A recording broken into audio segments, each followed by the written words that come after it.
Ross, let's talk about intersectionality for a second. Those of us who have experience working with a certain subset of historically marginalized group of the population, whether it be those who are our beloved friends of color, or the LGBTQ plus community, or any others, the disabled community, there is a belief that some of these experiences can intersect, and there are commonalities among those experiences, and there are also differences. Can you share a little bit of your experience of seeing where these things might be similar and where they might be different across these populations?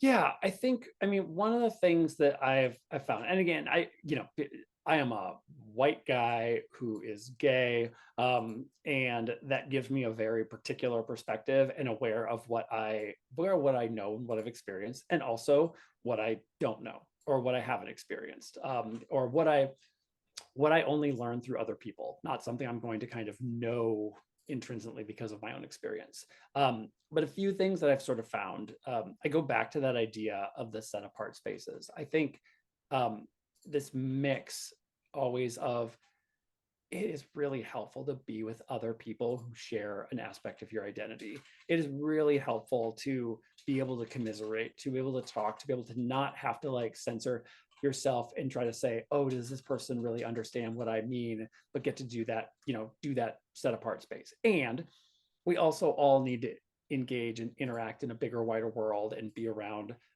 other folks that are different from us, because that also is what helps us to learn and grow and change. And so, especially for marginalized groups, sometimes there is that like we just want to get away, right? Like that's, I think about our camp that way too. For LGBTQ youth, and youth are coming with more than just their sexual orientation or their gender identity, right? And so I don't want this space that I've worked really hard to be LGBTQ inclusive to be racist. I don't want it to not be accessible for someone with a disability. I don't want it, even, I'm a cisgender gay guy too. I don't want it to erase or harm even transgender people within the community as well. And those pieces all still end up coming together in this camp, in this program that we do by, leadership, who's in charge and who gets determining what we do and how we do it, from campers that come from various walks of life and the various prejudices that they have learned from their various walks of life, and how we work and navigate in that too. And that's just within our own like little community. I imagine congregations are going through something very similar to that too, but they're also doing it not so set apart, right? They're in the larger fabric of a community as well. And I think that's going to be one of those really important, thoughtful things.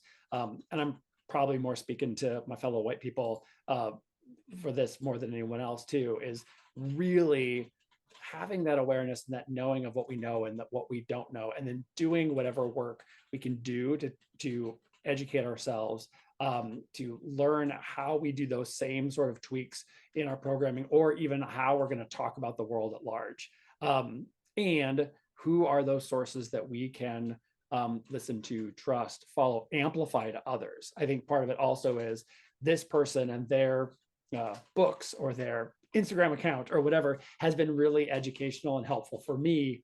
This might be one that's good and helpful and educational for you too. And that's part of that kind of like constant doing the work, because there are always these forces that sort of want to like subdivide us or pit us against each other. And we've seen examples of that from an LGBTQ perspective. We've seen leaked documents from the National Organization for Marriage, like said, driving a wedge between the Black community and the gay community, right, on the issue of marriage, and found that by doing that, it keeps two oppressed groups oppressed and fighting each other. We continue to see that now with trying to cleave out or separate out transgender youth from the LGB youth as well. And so it takes that like constant vigilance, both of what our own biases can do, but also realize that we are getting propaganda, being manipulated by what's happening out in the wider world. And those we have to, that it's kind of guard our hearts and our minds kind of situation, for how we run our own programming, and then also how we talk about what's happening in the bigger, wider world. Mm. Yeah. Yeah. And, where does the image of the body of Christ fit into all of this, right? Where the eye cannot say to the hand, I have no need of you. But instead, of course, we are all connected in some ways and yet different, right? Yeah. Yeah. Thanks. Yeah. And I think, and recognizing that difference is also really important too. I think we've figured this out. Like, if we go back to a we're all the same, it's not accurate and it's not helpful. Right. And to know and recognize how, someone's gifts or abilities or experiences are going to be different than ours. And again, some things we can learn, and some things we just know because we feel it through our own experience, and knowing that, the way I see and understand and experience the world as a white, gay, cisgender man is going to be very different than someone else. And so I have to figure out ways in which to do that work. Yeah. Yeah. And knowing what we bring into the room ourselves, right? Having a very deep awareness and understanding of our own stuff, our own identities, our own biases, our own, just all of it. Yeah, it's huge. Yeah. Thank you.